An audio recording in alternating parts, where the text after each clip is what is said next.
We're in Prep Test 62, looking at logic game number 4, question 19. This is the first question in the game, and as usual, it's a possible scenario question.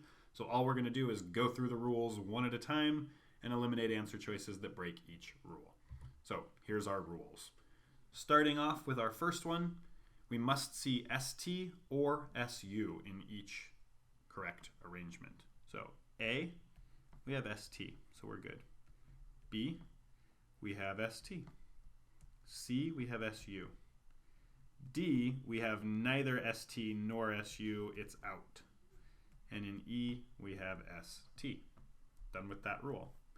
Next, U must come before R and W. We might as well do both of these rules at once. I only wrote them separately because it's a little tricky to do that in this program.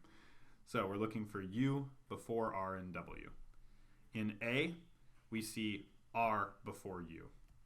It's out of there. In B, we see U, R, W. We're okay.